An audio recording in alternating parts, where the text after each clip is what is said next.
கொள்கை பரப்பு செயலாளர் திருமதி தாகிரா அவர்களே, தலைமை நிலைய செயலாளர் திரு ராஜசேகர் அவர்களே. ஆமா, எதுக்கு இங்க இந்த அவர்களே அவர்களே இவர்களே எல்லாம்?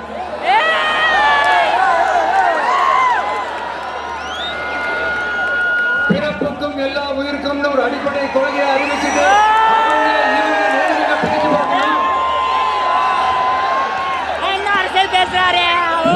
இருந்தாலும் சரி, மேடைக்கு முன்னாடி இருந்தாலும் சரி, இந்த நான் நீ நாங்க நீங்க அப்படின்றதெல்லாம் கிடையாது.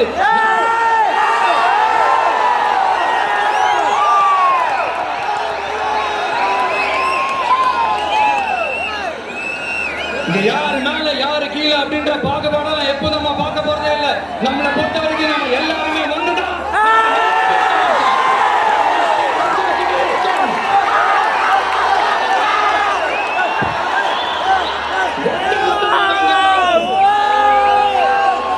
ஒட்டுமொத்தமானவங்க எல்லாருக்கும்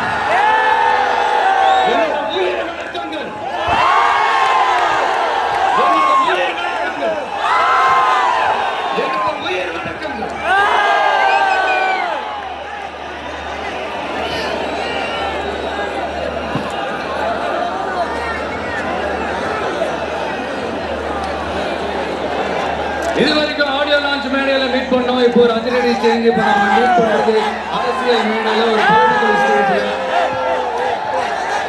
இந்த அரசியல்னாலே இந்த கோபமா கொந்தளிச்ச ஏதோ புரட்சி பண்ண வந்தாங்கன்னு முன்னாடி எல்லாம் ஒரு கான்செப்ட்லாம் இருந்துச்சு.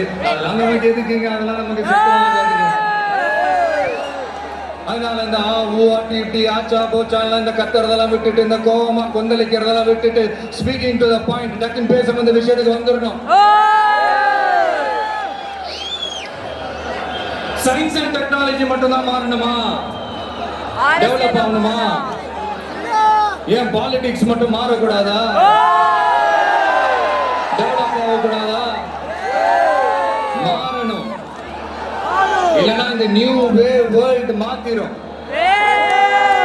இங்க எப்பவுமே மாறாதது மனுஷ பிறப்பு, பசி, வேலை, உழைப்பு, பணம், இந்த மாதிரி சிலது மட்டும்தான்.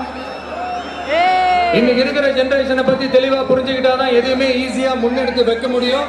அப்படி ஒரு பாயிண்ட்டுக்கு வந்ததுனாலதான் நம்மளோட இந்த ஸ்பீச்சும் இந்த மணிக்கணக்கான இருந்துடக்கூடாதுன்னு முடிவெடுத்தோம்.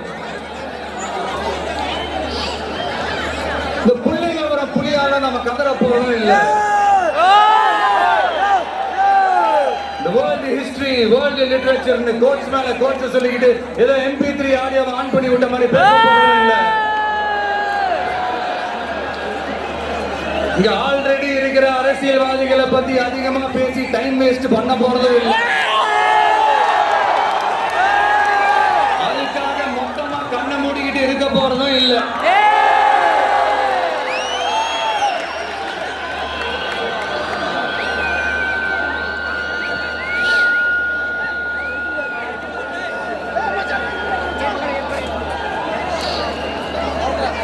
தளபதி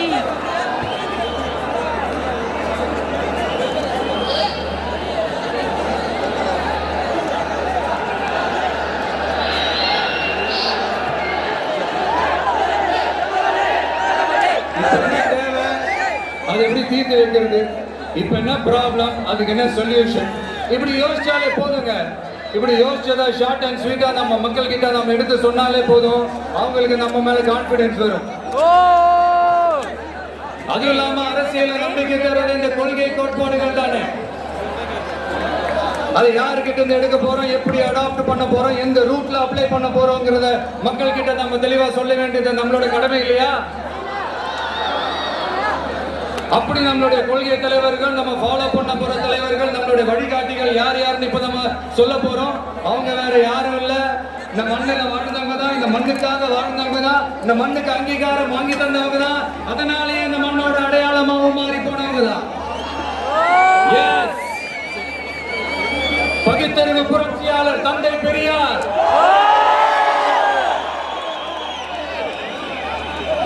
என்னது பெரியார் உங்க கொள்கை தலைவரா அப்படின்ட்டு ஒரு கூட்டம் அவங்களா ஒரு முடிவுக்கு வந்துட்டு ஒரு கூட்டம் போட்டு ஒரு பேச்சுக்காக ஒத்துக்கிட்டு கிளம்பிடுவாங்க பாருங்க.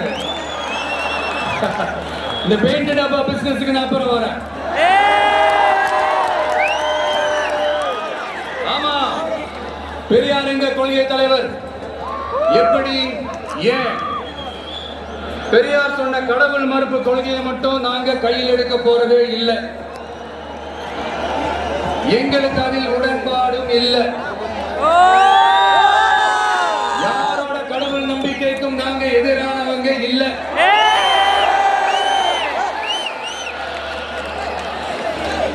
அரசியல் அண்ணன் தம்பி உறவை அறிமுகப்படுத்தின அறிஞர் அண்ணா சொன்ன மாதிரி ஒன்றே குலம் ஒருவனே தேவன்றதுதான் எங்க நிலைப்பாடு. ஆனாலும் பெண் கல்வி, பெண்கள் முன்னேற்றம், சமூக சீர்திருத்தம், சமூக நீதி, பகுத்தறிவு சிந்தனை, பெரியார் சொன்னது எல்லாத்தையும் நாம முன்னெடுக்க போறோம். பெரியாருக்கு அப்புறம் எங்களுடைய கொள்கை தலைவர் பச்சை தமிழன் பெருந்தலைவர் காமராஜர். பெருந்தலைவர் காமராஜர் இந்த மண்ணில மதச்சார்பின்மைக்கும் நேர்மையான நிர்வாக செயல்பாட்டுக்கும் முன்னுதாரணமா இருக்கிறதால அவரை எங்கள் வழிகாட்டியாக இருக்கிறோம். இந்திய துணைக்கண்டத்தின் அரசியல் சாசனத்தை ஆக்கி காட்டியவர் அண்ணல் அம்பேத்கர்.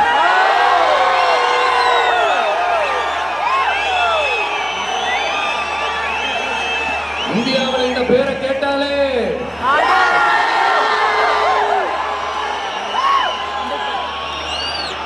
சமூகத்துல ஏற்றத்தாழ்வு ஏற்படுத்துறவங்க எல்லாம் நடுங்கி போயிடுவாங்க. வகுப்புவாதி பிரதிநிதித்துவத்தையும் சாதிய ஒடுக்குமுறையையும் நிலைநிறுத்த போராடின மாபெரும் தலைவர், அவரையும் எங்கள் வழிகாட்டி என்று சொல்வதில் பெருமை கொள்கிறோம். பெண்களை கொள்கை தலைவர்களாக ஏற்று களத்தில் வரும் முதல் அரசியல் கட்சி நம்ம தமிழக வெற்றி கழகம் தான். அப்படி நாம வழிகாட்டி தலைவர்களாக ஏற்று 2 பெண்கள்ல ஒருத்தர், ஆக பெரும் வீராங்கனை, இந்த மண்ணை கட்டியாண்ட பேரரசி,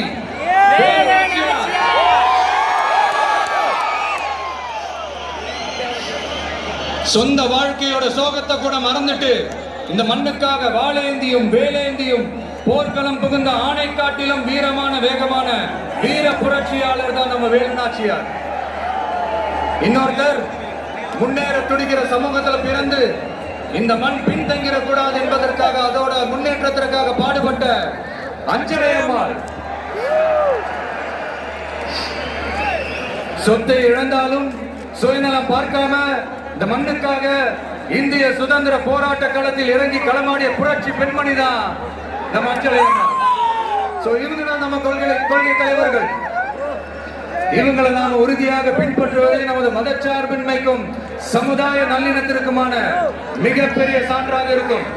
So my dear friends, உங்ககிட்ட ஒரு தனிப்பட்ட வேண்டுகோள். மத்தவங்க பின்னாடி மத்தவங்க கூட நிக்கிறவங்களை பார்த்து சொல்ற மாதிரி நம்மளை பார்த்து யாரு விசில் அடிச்சாங்க குஞ்சுன்னு சொல்லிடக்கூடாது. நம்மளுடைய கொள்கை கோட்பாடுகளையும் வழிகாட்டி தலைவர்களின் மனசுல நிறுத்தி நாம செயல்படுறத பார்த்து இவங்க வேகமானவங்க ஆனா விவேகமானவங்கன்னு சொல்லணும். எல்லாரும் அப்படி சொல்ல வைக்கிற மாதிரி நாம செயல்படணும். எஸ், சொல்லல முக்கியம், முக்கியம்.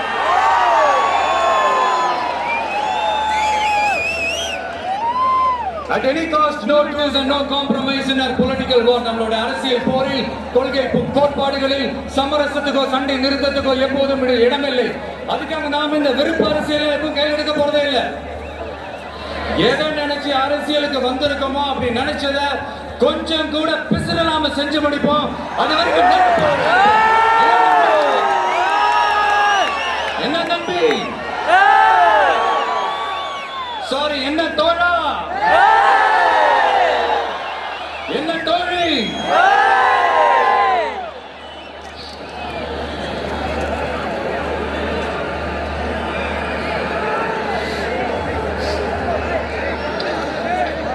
இந்த அரசியல் நமக்கு எதுக்குங்க? நாம பாட்டுக்கு நடிச்சோமா, 4 காசு பார்த்தோமான்னு இருக்கலாம் தான் ஆரம்பத்துல நானும் நினைச்சேன். ஆனா நாம மட்டும் நல்லா இருக்கணும்னு நினைக்கிறது சுயநலம் இல்லையா?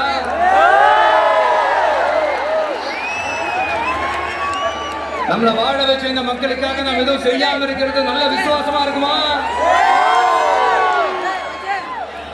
ஒரு லெவலுக்கு மேல காசு சேர்த்து என்ன செய்ய போறோம்? நமக்கு இந்த வாழ்க்கையை கொடுத்த நம்ம மக்களுக்கு நம்ம என்னதான் செய்ய போறோம்? இதெல்லாம் ஏகப்பட்ட கேள்விகள் மனசுக்குள்ள வந்துகிட்டே இருந்தது. இப்படி எல்லா கேள்விகளுக்கும் ஒட்டுமொத்தமா ஒரு விடையை கண்டுபிடிக்க யோசிச்சப்பதான் அரசியல் அப்படின்னு ஒரு விடை கிடைச்சு. சரி, இந்த அரசியல் எப்படிப்பட்டது, நம்மளால ஹேண்டில் பண்ண முடியுமா, இது நம்ம இயல்புக்கு செட் ஆகுமா, இப்படி இன்னும் எக்ஸ்ட்ரா கேள்விகள் வேற வந்து ஏதோ பூதம் கலந்து வந்த மாதிரி வந்துகிட்டே இருக்குது. இப்படி எல்லாத்தையும் பூத கண்ணாடி வச்சு பார்த்துக்கிட்டே இருந்தா எது உருப்படியா செய்ய முடியாது. சில விஷயங்கள்ல பின் விளைவுகளை பத்தி யோசிக்காம இறங்கி அடிச்சாதான் நல்லது செய்ய முடியும். தோணுச்சு, அதான் இறங்கியாச்சு. இனி ஏதா பத்தி யோசிக்க கூடாது. ஆனா எடுத்து வைக்கிற ஒவ்வொரு அடியிலையும் யோசனையும் நிதானமும் இருக்கணும்னு தான் முடிவு பண்ணி தான் வந்திருக்கிறோம். நாம யாரு, நாம எவ்வளவு ஸ்ட்ராங் அப்படிங்கறதெல்லாம் சும்மா வாயில சொல்லக்கூடாது, செயல்ல காட்டணும். அதை நிரூபிக்க அரசியல்ல நம்ம என்ன ஸ்டாண்ட் எடுக்க போறோம்ங்கிறது தான் ரொம்ப இம்பார்ட்டன்ட். ஏன்னா அதுதான் நம்மளுடைய எதிரிகள் யாருன்னு சொல்லணும். அப்படி ஒரு கரெக்டான ஒரு ஸ்டாண்ட் எடுத்துட்டாலே நம்மளுடைய எதிரிகள் யாருன்னு நாம சொல்ல தேவையில்லை, நம்ம முன்னாடி வந்து நின்று நம்மளை எதிர்க்க ஆரம்பிப்பார்.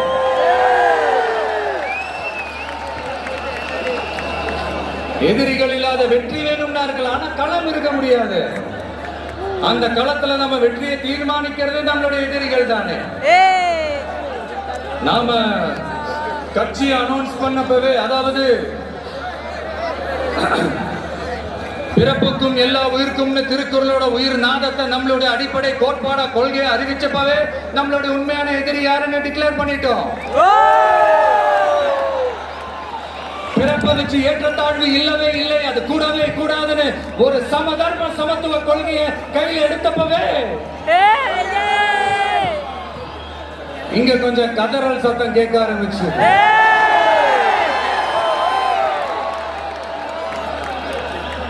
இந்த மாநாட்டில் இப்ப ஓப்பனா அறிவிச்சதுக்கு அப்புறம் அந்த கதறல் இன்னும் சத்தமா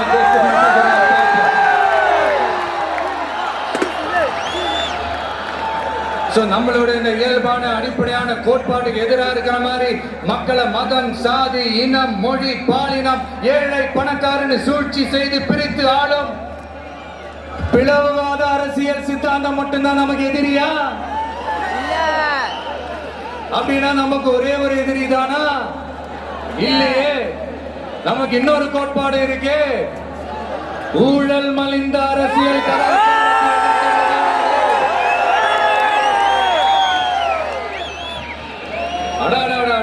ஊழல் இருக்கு. அது அப்படியே எல்லாரும் வாழ்க்கையிலையும் பழகி போய் அப்படியே வாழ்ந்துட்டு இருக்கிறோம். இது ஒரு வைரஸ் மாதிரி அப்படியே பரவி கிடக்கு. இது எந்த அளவுக்கு 100% ஒழிக்க முடியுமான்னு எனக்கு தெரியல. பட் வேற வழி இல்லை, அதை ஒழிச்சுதான் ஆகணும். அது வேற கதை, அதுக்கு நம்ம அப்புறமா வருவோம். என்ன சொல்ல வந்தேன்னா, இந்த பிளவுவாத சக்திகள் கூட நம்ம ஈஸியா யாருன்னு கண்டுபிடிச்சிடலாம். ஏன்னா அது வந்து ஒரு மதம் பிடிச்ச யானை மாதிரி.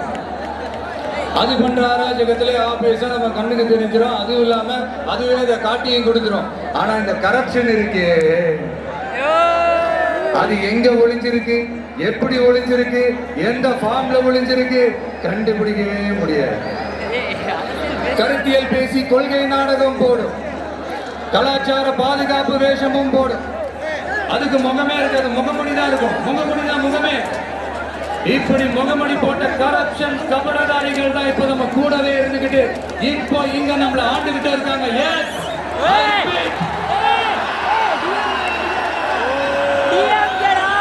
நம்மளுடைய ஒரு எதிரி பிளவுவாத சக்திகள், நம்மளுடைய இன்னொரு எதிரி இந்த கரப்ஷன் கபடதாரிகள். நம்ம மக்களுக்கு தெளிவா தெரியும் யார் இங்க வரணும், யார் இங்க வரவே கூடாது. ஏன்னா இந்த மதச்சார்பின்மை பேசுற தமிழ்நாட்டு மண், பெரியார், அண்ணா, பெருந்தலைவர் காமராஜர், வேலு நாச்சியார், அஞ்சலை அம்மா எல்லாம் பிறந்த மண். இங்க இந்து, முஸ்லிம், கிறிஸ்தவர்கள் எல்லாம் அவங்க வழிபாட்டு தலங்களில் வாழ்க்கை முறையில் மட்டும்தான் இருக்கும். ஆனா ஒட்டுமொத்தமா தமிழ்நாடு வந்துட்டா, ஒற்றுமையை காட்டணும்னு வந்துட்டா ரொம்ப கஷ்டம் ப்ரோ, ரொம்ப ரொம்ப கஷ்டம் ப்ரோ. அதை வேற இப்ப ரீசெண்டா கொஞ்ச நாளைக்கு முன்னாடி பார்த்திருப்பீங்க நம்ம தமிழ்நாட்டுல என்ன நடந்துச்சுன்னு. இங்க சாதி இருக்கும், ஆனா சைலண்டா மட்டும்தான் இருக்கும். சமூக நீதிக்கான அளவுகோலா மட்டுமே தான் அது இருக்கும். அதை வச்சு நம்ம மண்ணை வேற மாதிரி மாத்தணும்னு யார் என்ன ட்ரை பண்ணாலும் அது நம்ம மக்களை அனுமதிக்க மாட்டாங்க. ஏன்னா இந்த மண்ணில் அது பொலிட்டிக்கல் அப்ரூவ் ஆன ஒரு தியரி அண்ட் கான்செப்ட். சரிப்பா, உன்னோட எதிரிகள் யாருன்னு சொல்லிட்டா மட்டும் போதுமா? அதுதான் உன்னோட அரசியல் கேட்டா இல்ல. மகத்தான அரசியல்னா அது மக்களுக்கான அரசியல் தான். மக்களோட மக்களா, அவங்கள ஒருத்தனா, அவங்களுக்கான ஒருத்தனா, எப்பவும் மாறவே மாறாத இந்த குணத்தோட மனசோட கடத்துல நிக்கிறது தான் எங்களோட நிரந்தர அரசியல் பாதை.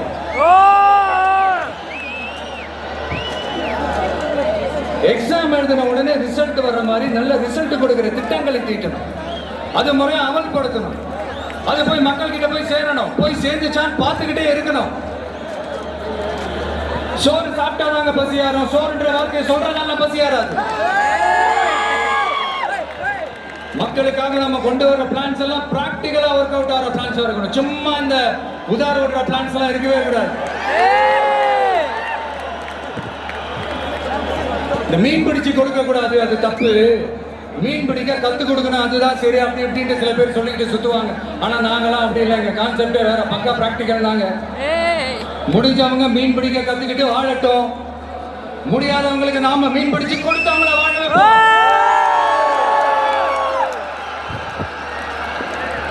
எங்களை பொறுத்த வரைக்கும் மக்களுக்கு நல்லதுனா எதுவுமே தப்பு இல்லை. ends justify the means. எங்கள் இலக்குகளை, எங்கள் வழிகளை தீர்மானிக்கின்றன. பில்டிங் ஸ்ட்ராங், பேஸ்மெண்ட் ஸ்ட்ராங் என்ற பொலிட்டிக்கல் கிளாரிட்டி தான் அரசியல் தெளிவு எங்களுடைய நிர்வாக செயல்முறையா இருக்கும். எங்களோட இந்த அரசியல் கொள்கை நிலைப்பாடு எல்லாமே யதார்த்தமானதா இருக்கணும்.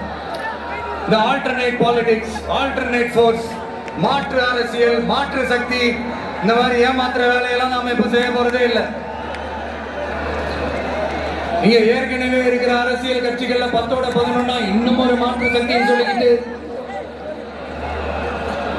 இந்த எக்ஸ்ட்ரா லக்கேஜ் எல்லாம் நான் இங்க வரல ப்ரோ.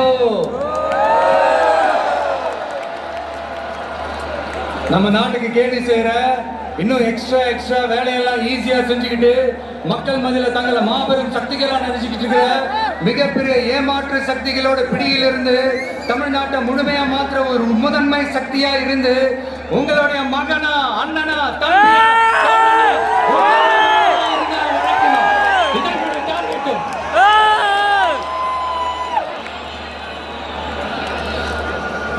எதையும் தெளிவா யோசிச்சு பொலிட்டிக்கல் டீசன்சி, பொலிட்டிக்கல் டெக்காரம் இதெல்லாம் மெயின்டைன் பண்ணி தான் ஒவ்வொரு அடியும் எடுத்து வைப்பேன். ஒரு முடிவோட தான் வந்திருக்கேன். இனிமே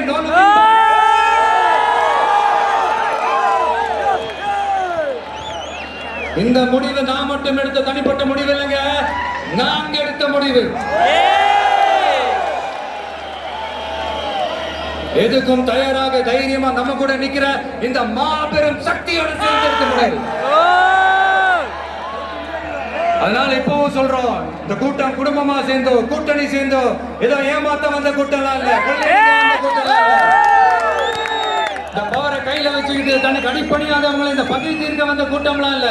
பக்கா பிளானோட, பப்ளிக் இன்ட்ரெஸ்டோட, பவர் பக்கத்துல இருக்கிற கூட்டம்.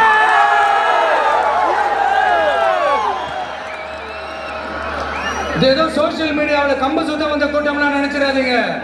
சொசைட்டிக்காக வாழேந்தி நிற்க போற கூட்டம், நம்ம மண்ணை வாழ வைக்கிறதுக்காக அரசியல் வாழேந்தி நிற்க போற கூட்டம். Yes, this is a mass gathering, but for a good cause.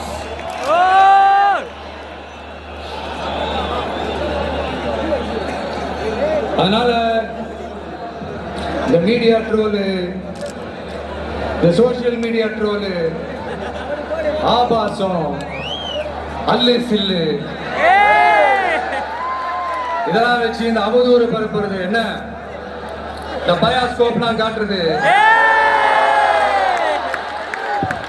அப்புறம் என்ன இந்த ஏ டீம், பி டீம் இப்படிலாம் போய் பிரச்சாரம் பண்ணி இந்த படையை வீழ்த்திடலாம் மட்டும் கனவுல கூட இங்க நீங்க பாக்குற இவங்க மட்டும்தான் நம்மளுடைய சொந்த பத்தம்னு நினைச்சிடாதீங்க. இங்க நீங்க பாக்குற இவங்க மட்டும்தான் நம்மளுடைய தோழர்கள் ஒரு முடிவுக்கு வந்துடாதீங்க. நம்மளுடைய சொந்தம் உறவு நட்பு இன்னும் இருக்காங்க. இங்க வர முடியாம தமிழ்நாட்டில் இருக்கிற அக்கம் பக்கம் ஸ்டேட்ல இருக்கிற உலகம் போரா இருக்கிற கோடிக்கணக்கானவங்க நமக்காக ஒரு குடும்பமா சேர்ந்து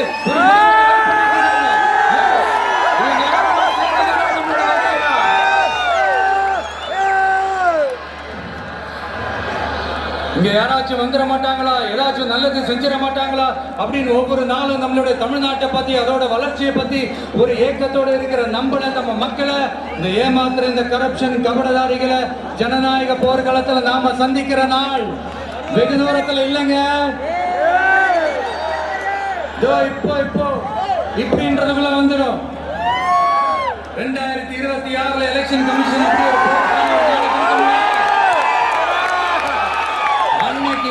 அந்த நாள்ல அந்த தேதியில ஒட்டுமொத்த மக்களும் தங்களோட ஒத்த விரல்ல தமிழ்நாட்டில் இருக்கிற 234 தொகுதிகளையும்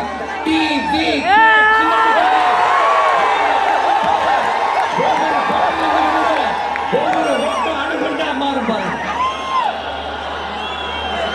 நடக்கும் பாருங்க, நடக்கும். இங்க ஒரு கூட்டம்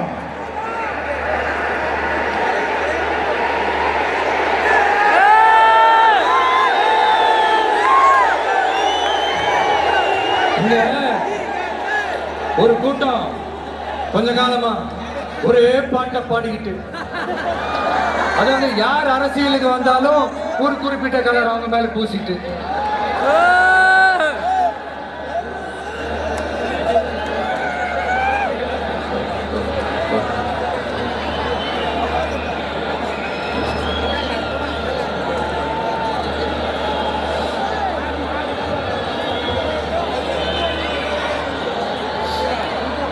இங்க ஒரு கூட்டம் கொஞ்ச காலமா ஒரே பாட்டை பாடிக்கிட்டு, அதாவது யார் அரசியலுக்கு வந்தாலும் ஒரு குறிப்பிட்ட கலர் அவங்க மேல பூசிட்டு இந்த பூச்சாண்டி காட்டிக்கிட்டு இந்த மக்களை ஏமாத்திக்கிட்டு, ஆனா இவங்க மட்டும் இந்த அண்டர் கிரவுண்ட் டீலிங் எல்லாம் போட்டுக்கிட்டு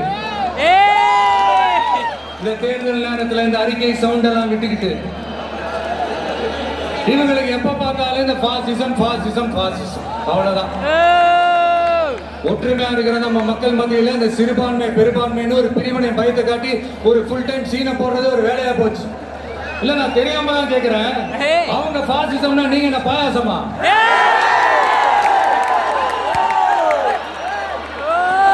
நீங்க அவங்களுக்கு கொஞ்சம் கூட சலிக்காதவங்க தானே. மக்கள் விரோத ஆட்சியை திராவிட மாடல் ஆட்சின்னு சொல்லி மக்களே ஏமாத்துறீங்க.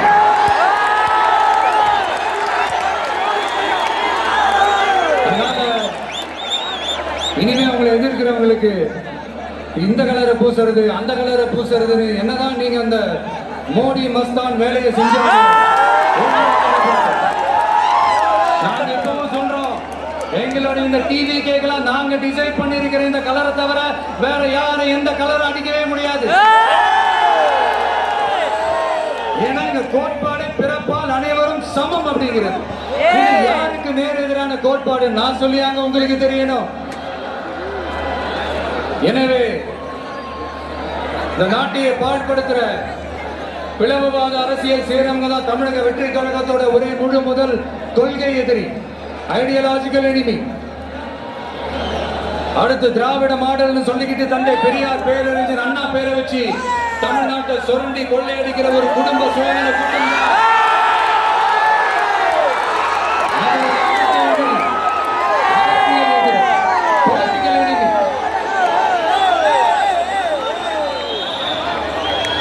கொள்கை கோட்பாட்டு அளவுல திராவிடத்தையோ தமிழ் தேசியத்தையோ நாம பிரிச்சு பார்க்க போறதே இல்லை.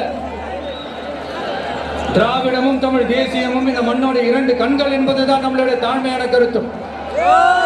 அதனால நாம எந்த ஒரு குறிப்பிட்ட அடையாளத்துக்குள்ளே நம்மளை சுருக்கிக்காம தமிழ்நாட்டு உரிமைகளை சார்ந்த இந்த மண்ணுக்கான மதச்சார்பற்ற சமூக நீதி கொள்கைகள், அதாவது செக்யூலர் சோஷியல் ஜஸ்டிஸ் ஐடியாலஜிஸ் அப்படிங்கிறத நம்மளோட கொள்கை அடையாளமா முன்னிறுத்தி செயல்பட போறோம். ஜனநாயகம், சமூக நீதி, சகோதரத்துவம், சமத்துவம், சமூக சமய நல்லிணக்கம், பெண் கல்வி, பெண்கள் முன்னேற்றம், பகுத்தறிவு சிந்தனை மனப்பான்மை, மாநில தன்னாட்சி, இருமொழி ஆட்சி கொள்கை, இயற்கை வள பாதுகாப்பு, காலநிலை மாற்றத்திற்கு ஏற்ற வளர்ச்சி, உற்பத்தி திறன், உடல் நலனை கெடுக்கும் எவகை போதையும் இல்லா தமிழகம் என்கிற அடிப்படையில்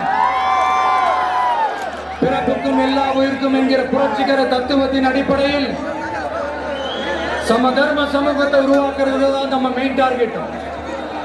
கால மாற்றத்திற்கு ஏற்ப கொள்கை கோட்பாட்டில் மாற்றமும் மாறுதலும் வந்துதான் தீரும். அதை தவிர்க்கவே முடியாது. எங்களோட அந்த அரசியல் பயணத்துல முக்கிய பங்கு வகிக்க போறது பெண்கள்,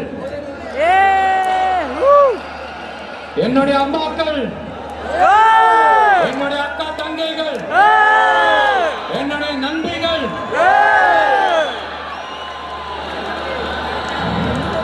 என் கூட பிறந்த என் தங்கச்சி வித்யா இறந்தப்போ எனக்குள்ள ஒரு பெரிய பாதிப்பை ஏற்படுத்துச்சு.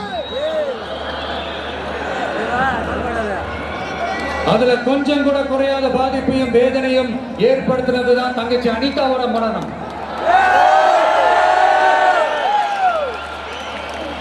அதுலயும் தகுதி இருந்தும் தடையா இருக்கே இந்த நீட்டு. அப்ப ஒரு முடிவு பண்ணாங்க, வாய் நிறைய விஜயண்ணா விஜயண்ணான்னு நம்மள மனசார கூப்பிடுற இந்த பெண் பிள்ளைங்களோட கல்வி வாழ்க்கைன்னு எல்லாத்திலும் ஒரு நிரந்தர பாதுகாப்பு ஏற்படுத்தணும். இனிமே கவலைப்படாதீங்க, உங்க மகன், உங்க அண்ணன், உங்க தம்பி, உங்க தோழன், உங்க விஜய்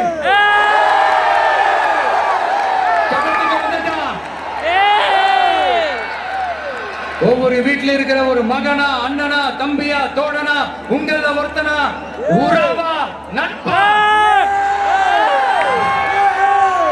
என்னை பாக்குற குட்டீஸ்ல இருந்து பாட்டிஸ் வரைக்கும் எல்லாருக்குமான ஆளாதான் இருப்பேன். எப்பவுமே அப்படிதான் இருப்பேன். சரிப்பா, உன்னோட அரசியல் குறிக்கோள் தான் என்ன அப்படி கேட்டா அதுக்கு ஒரே ஒரு பதில் தான், எல்லாருக்கும் எல்லாமும் கிடைக்கணும். வாழ்றதுக்கு வீடு, வயிற்றுக்கு சோறு, வருமானத்துக்கு வேலை, இதுதான் எங்களோட அடிப்படை அஜெண்டா. இந்த மூணுத்துக்கும் உத்தரவாதம் கொடுக்க முடியாத கவர்மெண்ட் இருந்தா என்ன போனா என்ன?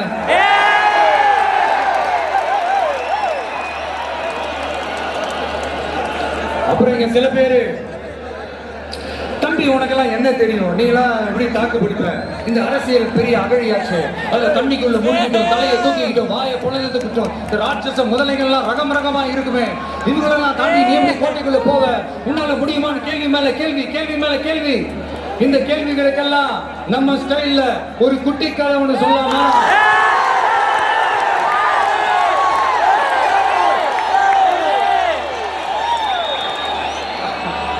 ஆனா இது ஆடியோ லான்ச் ஃபங்க்ஷன்ல சொல்ற மாதிரி இந்த மோட்டிவேஷனல் கதைலாம் கிடையாது. நம்மளுடைய ஸ்டாண்ட் என்ன, நம்ம எடுக்க போற டிசிஷன் என்னன்னு டெலிபரேட்டா சொல்ல போற கதை. சரிங்களா? ஒரு நாட்டுல ஒரு பெரிய போர் வந்துச்சு. அப்ப அந்த நாட்டுல இந்த பவர்ஃபுல்லான தலைமை இல்லாம போனதுனால ஒரு பச்சை புள்ள கையில தான் அந்த பொறுப்பு இருந்துச்சு. அதனால அந்த நாட்டுல இருந்த அந்த பெருந்தலைகள்லாம் ரொம்ப பயந்துகிட்டு இருந்தாங்களாம். அந்த சின்ன பையன் அந்த நாட்டோட படையை நடத்துற பொறுப்பை ஏத்துக்கிட்டு போர்க்காலம் போலாம்னு சொன்னானா.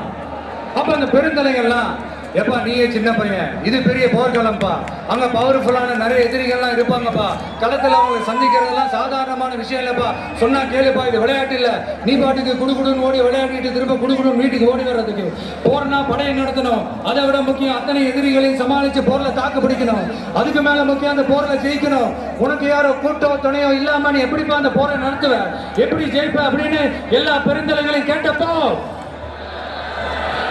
எந்த பதிலும் சொல்லாம போருக்கு தனியா தன் படையோட போன அந்த பாண்டிய வம்சத்தை சேர்ந்த அந்த பையன் என்ன செஞ்சான்னு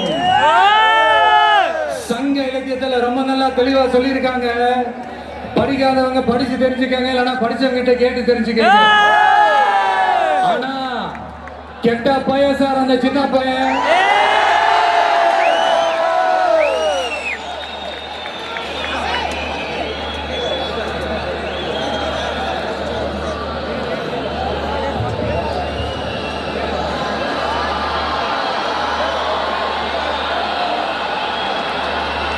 இதுவரைக்கும் கொள்கை கோட்பாட்டு அரசியல் புதுசா ஒரு விஜய பார்த்திருப்பீங்க நினைக்கிறேன். இப்ப நீங்க பார்க்க போறது உங்களோட அப்பப்ப ஹார்ட் டு ஹார்ட் பேசுற அந்த விஜய். என்னதான் நீங்க என்ன தளபதி தளபதின்னு ஆசையா கூப்பிட்டாலும் இந்த கூத்தாடி கூத்தாடின்னு சொல்றாங்களே அந்த விஜய் கூத்து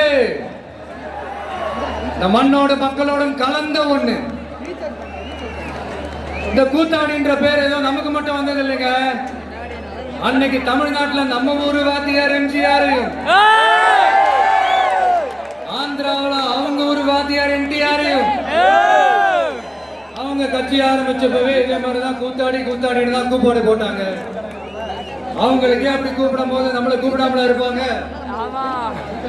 ஆனா அந்த ரெண்டு கூத்தாடி தாங்க அந்த ரெண்டு மாநிலத்தோட ஆக பெரும் தலைவர்களாகி இன்னைக்கும் மக்கள் மனசுல ஒரு நீங்கா ஒரு புகழோட வாழ்ந்துட்டு இருக்கிறாங்க. சினிமானா என்ன வெறும் டான்ஸ் பாட்டு ஃபைட் காமெடி என்டர்டெயின்மெண்ட் மட்டும் தானா? தமிழரோட கலை இலக்கியம் வாழ்வியல் பண்பாடு தாங்க சினிமா. என்டர்டெயின்மெண்ட் காரணத்தையும் தாண்டி சமூக அரசியல் புரட்சிக்கு உதவின ஒரு பவர்ஃபுல் டூல் தாங்க சினிமா.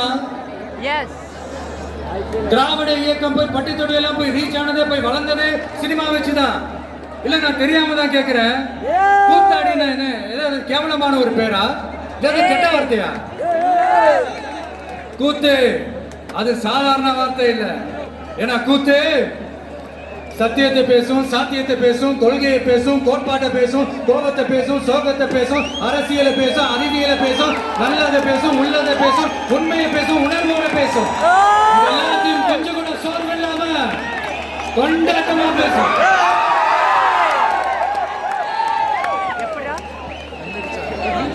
கூத்து ஒரு கொண்டாட்டம்னா கூத்தாடி அந்த கொண்டாட்டத்தோட குறியீடு. கூத்தாடி உள்ள இருக்கிற அந்த கோபத்தையும் சோகத்தையும் யாராலையும் தெரிஞ்சுக்க முடியாது, புரிஞ்சுக்க முடியாது. அவனுக்குள்ள இருக்கிற அந்த கோபம் கொப்பளிச்சதுன்னா யாராலையும் அவனை கண்ட்ரோல் பண்ணவே முடியாது. அவன் நினைச்சதை செஞ்சு முடிக்கிற வரைக்கும் நெருப்பு மாதிரிதான் இருப்பான்.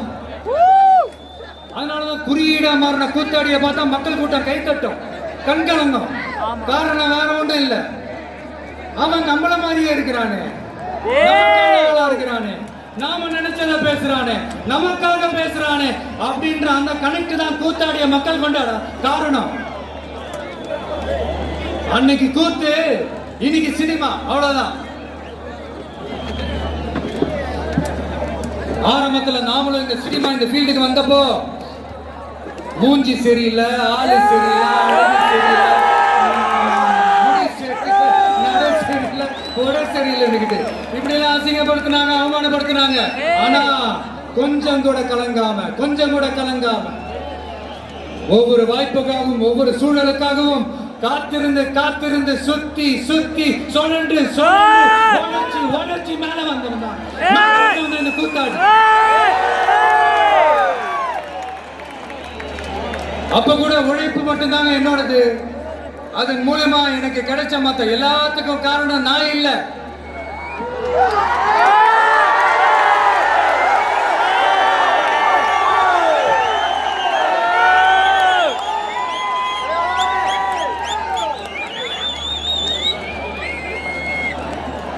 ஒவ்வொரு கட்டத்திலையும் ஒவ்வொரு மனுஷனுக்கு ஒரு டிரான்ஸ்ஃபர்மேஷன் ஒண்ணு வரும் பாருங்க.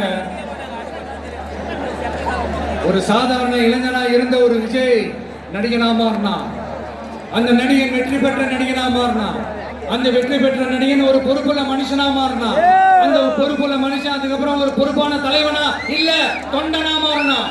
இன்னைக்கு ஒரு பொறுப்புள்ள தொண்டனா இன்னைக்கு இருக்கிறவன் நாளைக்கு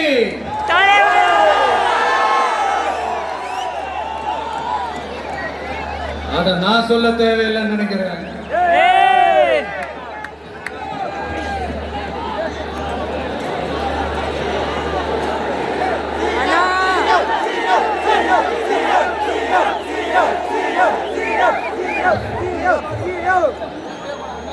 ஒவ்வொரு கட்டத்திலையும் ஒவ்வொரு மனுஷனுக்கு இந்த டிரான்ஸ்ஃபர்மேஷன்ல மாறினது என்னவோ நான் தாங்க. அப்படி மாத்துறது நீங்க தான், மக்கள் தான். என் பொசிஷன் எது, என் பொறுப்பு எது அப்படின்னு எல்லாத்தையும் டிசைட் பண்றதே நீங்க தானே. என்கிட்ட இருக்கிறதெல்லாம் உண்மை, நேர்மை, உழைப்பு, அவ்வளவுதான். இதோ இப்ப அரசியல் களத்துக்கு என்ன அழைச்சிட்டு வந்திருக்கிறீங்க. இங்க எப்ப போல உழைப்பேன், ஓய்வில்லாம அலட்டிக்காம அசராம.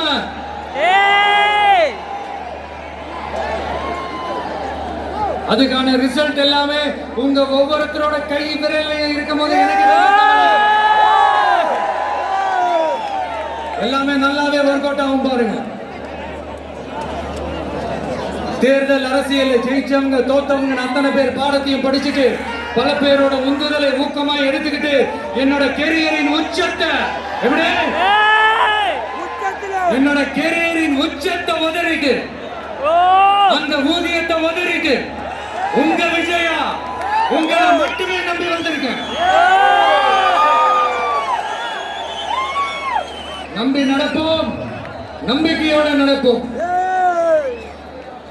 தமிழக வெற்றி கழகம் தமிழ்நாட்டு அரசியலின் புதிய திசையாகும், புதிய விசையாகும் மாறி அத்தனை அரசியல் அழுக்குகளையும் அடித்து துவைத்து நீக்கும். அதை தீர்மானிக்கட்டும் எங்கள் போக்கும் உங்கள் வாக்கும்.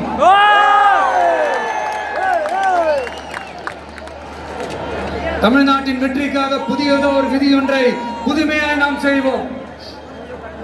நீங்க தான் எனக்கு எல்லாமே. அதை எப்பவுமே மனசுல வச்சுக்கிட்டு எந்த வேலையும் செய்யுங்க. மாநாடு முடிஞ்சு திரும்ப ஊருக்கு போறப்போ எல்லாருமா பார்த்து பத்திரமா பாதுகாப்பா போயிட்டு வாங்க. அடுத்தடுத்த களங்களையும் அடுத்தடுத்த நிகழ்வுகளையும் சந்திப்போம். ஒரே நிமிஷம் ஒரே நிமிஷம் ஒரே நிமிஷம்.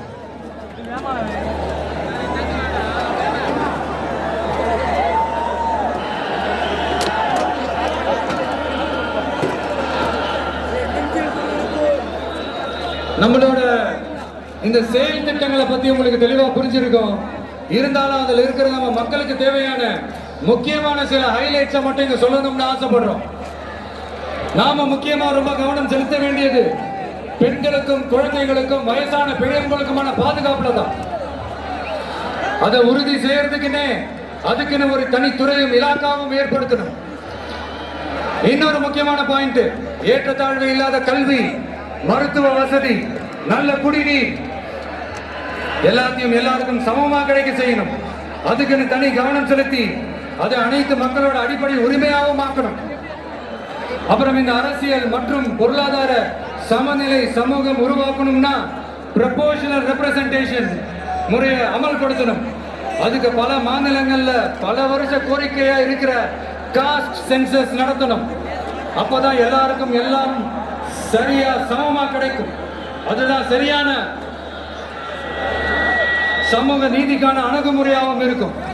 அப்புறம் இன்னொரு முக்கியமான பாயிண்ட், இது ஒரு அரசியல் அணுகுண்டு. Political bomb. மக்களோட மக்களா நாம இனிமே களத்துல தொடர்ந்து நிக்க போறோம். அது மட்டும் இல்லாம தமிழ்நாட்டில் இருக்கிற ஒரு வீடு கூட விடாம ஒவ்வொரு வீட்லயும் உண்மையா உயிரா உணர்வா உறவா நாம இருக்கும். அதனால அவங்களோட ஆசீர்வாதத்தாலையும் அமோக ஆதரவாலையும் நம்மள சிங்கிள் மெஜாரிட்டியோட ஜெயிக்க வைப்பாங்க என்ற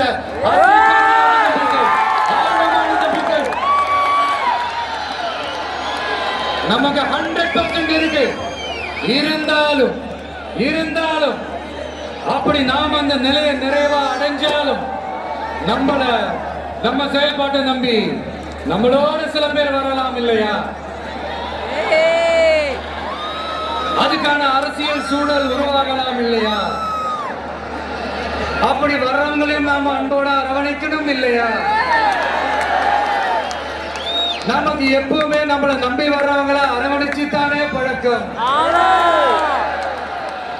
அதனால நம்மளை நம்பி நம்மளோட களம் காண வர்றவங்களுக்கும் ஆட்சி அதிகாரத்துல பங்களிப்பு தந்து அதிகார பகிர்வு செய்யப்படும். 2026ஆம் ஆண்டு ஒரு புதிய அரசியல் களத்தின் புத்தாண்டு. A new year of a new political field. Confident ஆக நல்லது நடக்கும், வெற்றி நிச்சயம். மீண்டும் சந்திக்கும் வரை நன்றி, வணக்கம்.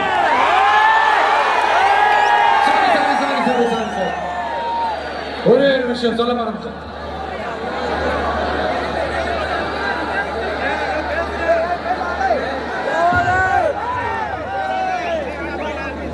சாரி ஒரே ஒரு விஷயம் சொல்ல மறந்துட்டேன். என்னடா இந்த விஜய் யாரு பேரையும் நேரடியாவே சொல்ல மாட்டேன்றான். யாரு பேரையும் அழுத்தமாவே சொல்லவே மாட்டேன்றான். இவனுக்கு என்ன பயமா? அப்படி இப்படின்ட்டு ஒரு சில அரசியல் விஞ்ஞானிகள், மக்கள் நையாண்டிகள், அவங்க எல்லாருக்குமே நான் சொல்லிக்கிறது என்னன்னா, இங்க சில பேரோட பேர்லாம் சொல்லாம விட்டதுக்கு காரணம் சொல்ல முடியாம அப்படின்றதெல்லாம் கிடையாது, சொல்ல தில் இல்லாம அப்படின்றதெல்லாம் கிடையாது. அதுக்கெல்லாம் ஒரே ஒரு காரணம் தான், இங்க யாரு பேரையும் சொல்லி தாக்கிறதுக்கெல்லாம் நாங்க இங்க வரல. தாக்கி பேசுறது, மரியாதை இல்லாம பேசுறது, தரை குறைவா தகாத வார்த்தைகள்லாம் யூஸ் பண்ணி பேசு, அதுக்கெல்லாம் நாங்க இங்க வரவே இல்லை. மக்கள் மத்தியில ஒரு நல்ல பேர் எடுத்து நல்ல ஒரு டீசென்டான அரசியல் செய்யறதுக்கு தான் நாங்க இங்க வந்திருக்கிறோம். நாங்க ஏற்கனவே சொன்ன மாதிரி எங்களோட அரசியல் இனிமையா இருந்தாலும் சரி, ஐடியாலஜிக்கல் இனிமையா இருந்தாலும் சரி, டீசென்ட் அப்ரோச், டீசென்ட் அட்டாக். ஆனா அது டீப்பா இருக்குங்கிறத மட்டும் இப்ப நாங்க சொல்லிக்கிறோம். நான் ஏற்கனவே இந்த கொடிக்கான விளக்கத்தை சொல்றேன்னு சொல்லியிருந்தோம் இல்லையா? அதே மாதிரி தமிழக வெற்றி கழகம் அந்த பேருக்கான விளக்கத்தையும் சொல்றேன்னு சொல்லியிருந்தோம் இல்லையா? அதை நானே சொல்றதுக்கு பதிலா அது ஒரு ஏவியா ஒரு வீடியோவா பண்ணி வச்சிருக்கோம் என்னோட வாய்ஸ் ஓவர்ல. அது நீங்க பார்த்துட்டு போங்க. அது நீங்க பார்த்தீங்கன்னா உங்களுக்கு இன்னும் இன்ட்ரெஸ்டிங்கா இருக்கும். இதுக்கு மேல உங்களை டிஸ்டர்ப் பண்ண விரும்பல. நன்றி, வணக்கம்.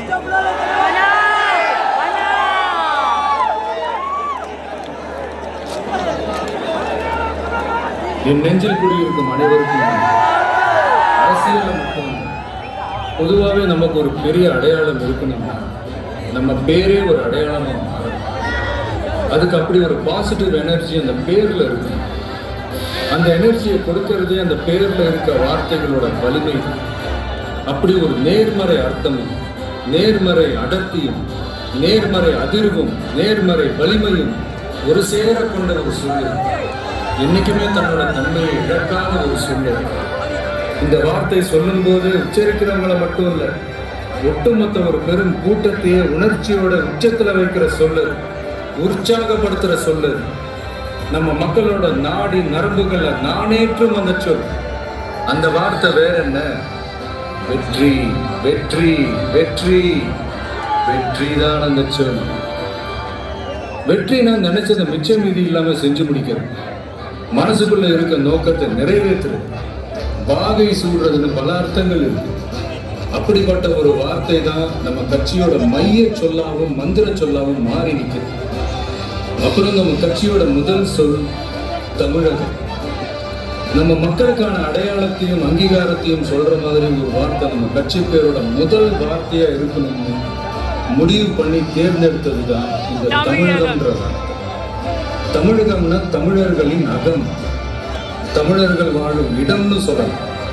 புறநானூர்ல, சிலப்பதிகாரத்துல, மணிமேகலையில, பதிற்று பத்தல்னு நம்மளோட பல இலக்கியங்கள்ல இடம் பெற்ற ஒரு வார்த்தை தான் இந்த தமிழகம்னு தமிழை ஒழுங்கா முறையா ஆழமா படிச்ச நிறைய பேர் நமக்கு சொல்லி தந்திருக்காங்க.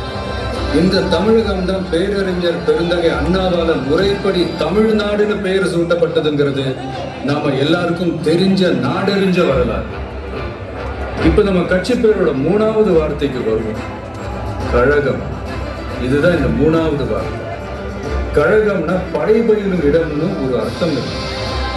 அந்த வகையில நம்மளோட இளம் சிங்கங்கள் பயிலும் இடம் தான் நம்ம கட்சி, நம்ம கழகம். அதனால கழகம்ன்ற இந்த வார்த்தையும் ரொம்ப சரியாகவே பொருந்தி நிற்கும். தமிழகம், வெற்றி, கழகம், இந்த மூணு வார்த்தைகளை கொண்டு மூண்டெழுந்திருக்கும் அரசியல் உலகின் அணையா பெருஞ்சுடர் தான் தமிழக வெற்றி கழகம். அது மட்டும் இல்லாம பெரும் புயலையும் சூறாவளியையும் தனக்குள்ள ஒழிச்சு வச்சிருக்க பிறப்புக்கும் எல்லா உயிருக்குங்கிற திருக்குறளோட உயிர் நாதமும் சேர்ந்துதான் நம்ம கட்சியோட அடையாளமா மாறி நிற்கும். இனி வரப்போற நாட்கள் ஒட்டுமொத்த மக்களோட ஆதரவாலையும் ஆசீர்வாதத்தாலையும் தமிழ்நாட்டின் வெற்றிக்கும் தமிழ்நாட்டில் இருக்க மக்களோட வெற்றிக்கும் அஸ்திவாரம் போட்டு தமிழ்நாட்டோட உலக தமிழர்களோட ஒரு மிகப்பெரிய அடையாளமா மாறி காலகாலத்துக்கும் களத்துல வெற்றிகரமா நிக்க போறதுதான் நம்ம தமிழக வெற்றி கழகம். வாழ்க தமிழக வெற்றி கழகம், வளர்க தமிழகம். அரசியல் போருக்கு சமமானதுன்னு சொல்லுவாங்க. போரா இருந்தாலும் அரசியலா இருந்தாலும் அங்க ஒரு வெற்றி கொடி பறந்தே ஆகணுங்கிறது ரொம்ப முக்கியம். அதனாலதான் கொடினாலே வீரத்துக்கும் வெற்றிக்கும் குறியீடா மாறி இருக்குது. நம்ம கட்சி கொடியை பத்தி யோசிச்சப்ப நமக்கு என்னெல்லாம் தோணுச்சுங்கிறது உங்ககிட்ட பகிர்ந்துக்கத்தான் இந்த பதிவு. நம்ம கொடியில மேலையும் கீழையும் இருக்கிறது அடர் ரத்த சிவப்பு நிறம், அதாவது மெரூன் கலர். பொதுவாகவே சிவப்பு நிறம் புரட்சியின் குறியீடு. அந்த கேட்டகரியில வர மெரூன் கலர் எல்லாரோட கவனத்தையும் பளிச்சுன்னு ஈஸியா ஈர்க்கிற ஒரு நிறம். கட்டுப்பாட்டை குறிக்கிற கலர், பொறுப்புணர்வை சொல்ற கலர், சிந்தனை திறனை சொல்ற கலர், செயல் தீவிரத்தை சொல்ற கலர். அப்புறம் நம்ம கொடியோட நடுவுல இருக்கிறது மஞ்சள் நிறம். அது மகிழ்ச்சி, நம்பிக்கை, லட்சியம், மனத்தெளிவு, உற்சாகம், ஆற்றல், நினைவாற்றலை தூண்டுறதுன்னு இலக்கை நோக்கி உறுதியுடன் ஓட வைக்கிற ஒரு நிறம். இதையெல்லாம் மனசுல வச்சுக்கிட்டு தான் நம்ம கொடியில இந்த கலர்லாம் வர்ற மாதிரி அமைச்சிருக்கோம்.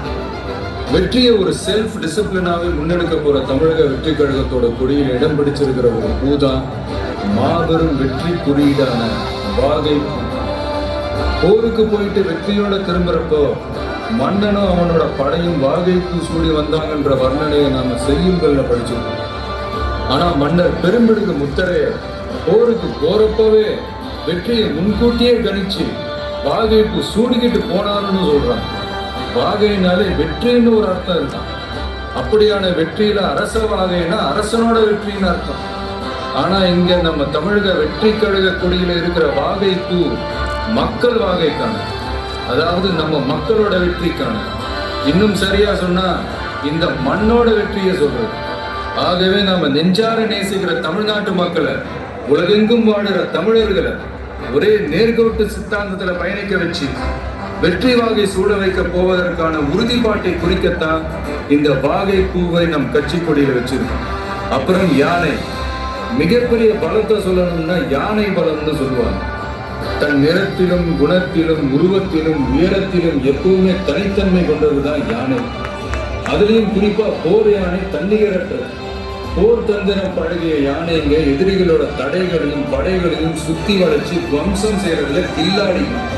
தன்னோட முன்னங்கால்களை தூக்கிக்கிட்டு தும்பிக்கையை மேல தூக்கி பிளிரிக்கிட்டே ஓடி வந்து எதிரிகளை போர்க்களத்துல பீதி அடைய வச்சு பின்னங்கால் பிடரியில அடிக்க அலறிக்கிட்டே ஓட வைக்கும். அப்படிப்பட்ட போர் முனையில இருக்கிற பலமான இரட்டை போர் யானைங்க தான் தமிழக வெற்றி கழகத்தோட கொடியில இருக்கு. இந்த இரட்டை போர் யானைங்க எவ்வளவு பெரிய மதம் பிடிச்ச யானைகளையும் கண்ட்ரோல் பண்ணி வழிக்கு கொண்டு வர்ற வல்லமை பெற்ற கும்கி யானைங்க மாதிரி தானே யாரும் விரிவா விலைக்கு சொல்ல வேண்டுமா? இந்த இரட்டை போர் யானைங்க எதை குறிக்குது, இது எதோட குறியீடு, இதோட கோடிங், டீகோடிங், மீனிங் எல்லாமே புரிய வேண்டியவங்களுக்கு ரொம்ப கரெக்டா தெளிவா புரியும். அப்புறம் நம்ம கொடியோட நடுவுல இருக்க வாகை பூவை சுத்தி நாம வென்றெடுக்க வேண்டிய நம்மளோட செயல் திட்டங்களை சொல்ற மாதிரி 28 நட்சத்திரங்களும் இருக்கு. அந்த நட்சத்திரங்களை பச்சை மற்றும் நீல வண்ணத்திலையும் அமைச்சிருக்கோம். இது நாம கட்டமைக்க போற சமூக நல்லிணக்க அமைதி பூங்காவையும் குறிக்கும். ஆகவே தமிழ் மண்ணின் வெற்றி குறியீடாக மாறி பட்டொலி வீசி பறக்க போகும் நம் கழகத்தின் மணித்திருக்குடியை தம் கரங்களிலும் மனதிலும் தமிழ்நாட்டில் இருக்க மக்கள் அனைவரும் ஏந்த போவது நிச்சயம். பறக்கட்டும் தமிழக வெற்றி கழகத்தின் கொடி, திறக்கட்டும் புதிய திசைகள், சிறக்கட்டும் தமிழகம். அரசியல ஜெயிக்கணும்னா பலமான முதல் சக்தியா, முதன்மை சக்தியா இருக்கணும். அதுக்கு நல்ல கொள்கைகள் தேவை. ஏன்னா கொள்கைகள் தான் அரசியலுக்கான ஸ்ட்ரென்த், டிசிப்ளின் எல்லாமே. அப்படியான அரசியல் பயணத்துக்கு நாம யார துணையாகவும் வழிகாட்டியாகவும் எடுத்துக்கணுங்கிறதுல ஒரு நல்ல தெளிவும் புரிதலும் இருக்கணும். அந்த தெளிவோட புரிதலோட நாம தேர்ந்தெடுத்த நமது கொள்கை தலைவர்கள் தான் பகுத்தறிவு பகலவன் தந்தை பெரியார், பச்சை தமிழன் பெருந்தலைவர் காமராஜர், அண்ணல் அம்பேத்கர், ராணி வேலுநாச்சியார், மக்கள் சேவகர் அஞ்சலை அம்மா. இவங்க 5 பேரும் எப்படி நம்ம கொள்கை தலைவர்களாக ஆனாங்க, எந்த அடிப்படையில் ஆனாங்க? ஃபர்ஸ்ட், தந்தை பெரியார். பெரியார்னாலே கடவுள் மறுப்பு கொள்கை மட்டும்தான் ஒரு சிலர் இங்க அப்படி ஒரு பிம்பத்தை கட்டமைச்சிட்டாங்க. நாங்க யாரோட கடவுள் நம்பிக்கையும் எப்பவும் உதாசனப்படுத்தவே மாட்டோம். அதே சமயத்துல எங்களுக்கும் கடவுள் நம்பிக்கை உண்டுங்கிறதையும் தெளிவா இப்பவே அறிவிக்கிறோம். சர்வ மத பாதுகாப்புக்கும் சமய நம்பிக்கைகளுக்கும் அரணா இருக்கிறது தான் எங்களோட சமரசமற்ற அடிப்படையான ஆழமான நிலைப்பாடு. பெண் விடுதலை, பெண் கல்வி, பெண்கள் முன்னேற்றம், சமுதாய சீர்திருத்தம், சமூக நீதி போன்ற கொள்கைகளை முன்னெடுத்து சென்ற காரணத்துக்காகவே தந்தை பெரியார் எங்களோட அரசியல் வழிகாட்டி மற்றும் கொள்கை தலைவராக ஏற்க முடிவு செய்தார். எங்களோட அடுத்த கொள்கை தலைவர் பெருந்தலைவர் காமராஜர். கல்விக்காகவும் தொழில் வளர்ச்சிக்காகவும் அந்த காலத்திலேயே யோசிச்ச உத்தமர் காமராஜர். மதச்சார்பின்மை இந்த மண்ணில் ஆழமா விதைச்சதுல அவருக்கும் பெரிய பங்கு உண்டு. இன்னைக்கும் நேர்மையான நிர்வாக செயல் திறனுக்கு இங்கு நீடிச்சு நிலைச்சு ஒற்றை உதாரணமா நிக்கிற ஒரே தலைவர் பெருந்தலைவர் காமராஜர் மட்டும்தான். அதனால பெருந்தலைவர் காமராஜரை நம்மளோட நிர்வாக செயல்முறை சித்தாந்தத்திற்கான சிற்பி, வழிகாட்டின்னு தலை நிமிர்ந்து பெருமையோடு அறிவிக்கிறோம். நமது அடுத்த கொள்கை தலைவர் இந்திய துணை கண்டத்தின் அரசியல் சாசனத்தை ஆக்கி காட்டிய சட்ட மேதை அண்ணல் அம்பேத்கர். சமூக நீதி, சமநீதி, சமவாய்ப்பு, வகுப்புவாரி பிரதிநிதித்துவம் இது எல்லாத்தையும் தன்னோட மூளையிலையும் செயலையும் சுமந்து நின்ற அவரை எங்களோட கொள்கை மற்றும் வழிகாட்டி தலைவராக ஏற்பதை இன்முகத்தோடும் இருமாப்போடும் அறிவிக்கிறோம். எங்களின் ஆகப்பெரும் அடுத்த வழிகாட்டி இந்த தமிழ் பெருநிலத்தின் சிவகங்கை பகுதியை கட்டியாண்ட மாபெரும் பேரரசி, பெண்ணரசி ராணி வேலு நாச்சியார். தன்னோட கணவரை இழந்த பிறகும் கூட கைம்பெண்ணா வீட்டுக்குள்ளேயே முடங்கி கிடக்காம வாளேந்தியும் வேலேந்தியும் இந்த மண்ணை காக்க போர்க்களம் புகுந்த வீர புரட்சியாளர். இந்தியாவோட முதல் விடுதலை பெண் போராளி தான் நம்ம வேலு நாச்சியார். நாடாண்ட தமிழச்சி. எதிரி எவ்வளவு வலிமையா இருந்தாலும் சரியான நேரம் பார்த்து இறங்கி அடிச்சா யாரா இருந்தாலும் ஜெயிக்கலாங்கிறத அர்த்தத்தோட சொன்னதுதான் அவங்க வாழ்க்கை. எல்லா சமூகங்களோடவும் இணக்கமா இருந்தது மட்டுமில்லாம அந்த காலத்திலேயே இஸ்லாமிய சகோதரர்களோடவும் நல்லிணக்கத்தோட இருந்தவங்க தான் நம்ம வேலு நாச்சியார். முன்னேற துடிக்கிற சமூகத்துல பிறந்து இந்த மண்ணில் இருக்கிற ஒட்டுமொத்த சமுதாய முன்னேற்றத்துக்கும் சித்தமா இருந்து உழைச்ச உன்னதமான போராளியான கடலூர் மாவட்டத்தை சேர்ந்த அஞ்சலை அம்மாளை தான் நம்முடைய இன்னொரு வழிகாட்டியா நாம தேர்ந்தெடுத்திருக்கிறோம். நிறை மாத கர்ப்பிணியா இருந்தப்பவே கொஞ்சம் கூட யோசிக்காமலும் பயம் இல்லாமலும் போராட்டத்துல கலந்துகிட்டு கைதானவங்க பரோல்ல வெளிவந்து குழந்தை பெற்றுக்கிட்டு அதுக்கு அப்புறமும் கை குழந்தையோட கெத்தா சிரிச்சுக்கிட்டே மீண்டும் சிறைக்கு போன ஒரு சூப்பர் லேடி தான், லேடி சூப்பர் ஸ்டார் தான் நம்ம அஞ்சலை அம்மா. சட்டமன்ற உறுப்பினராகவும் இருந்தவங்க. மகாத்மா காந்தி, மகாகவி பாரதி, பெரியார்னு எல்லா பெரியவங்களாலையும் பாராட்டப்பட்ட நம்ம தமிழகத்தோட களங்கமற்ற குலவிளக்கு தான் அஞ்சலை அம்மா. இதுவரைக்கும் பெண்களை கொள்கை தலைவர்களா வழிகாட்டியா எந்த அரசியல் இயக்கமும் அறிவிச்சதில்லை. முதல் முறையா அதுல முத்திரை பதிக்கிறது நம்மளோட தமிழக வெற்றி கழகம் தான்றத பெருமையோடவும் கர்வத்தோடவும் சொல்றோம். சிறப்பு மிக்க இந்த 5 தலைவர்களையும் கொள்கை தலைவர்கள் மற்றும் வழிகாட்டிகளாக ஏற்று களமிறங்கும் தமிழக வெற்றி கழகம் தமிழக அரசியலின் வெற்றி உலகமாகவும் மாறுவதையே தன் சித்தமாகவும் சித்தாந்தமாகவும் கொண்டு களமாட உறுதியேற்கிறது. எப்போதும் கொள்கை வழியில் சமரசம் இல்லாமல் நின்று தமிழ்நாட்டின் வெற்றிக்காக புதியதோர் விதியொன்றை புதுமையாய் நாம் செய்வோம். வெற்றி நிச்சயம்.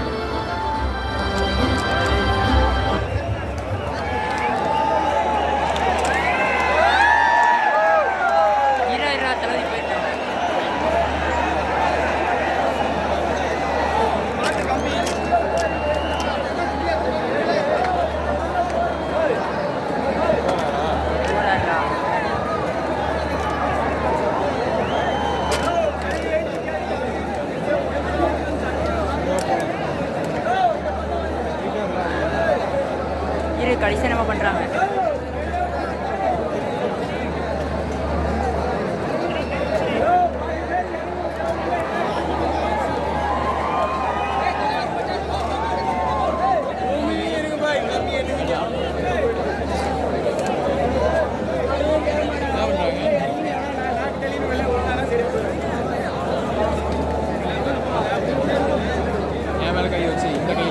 அதுதான் இப்போ நான் ட்ரை பண்ணேன். வரும் வரும் வரும் வை வை முடியாது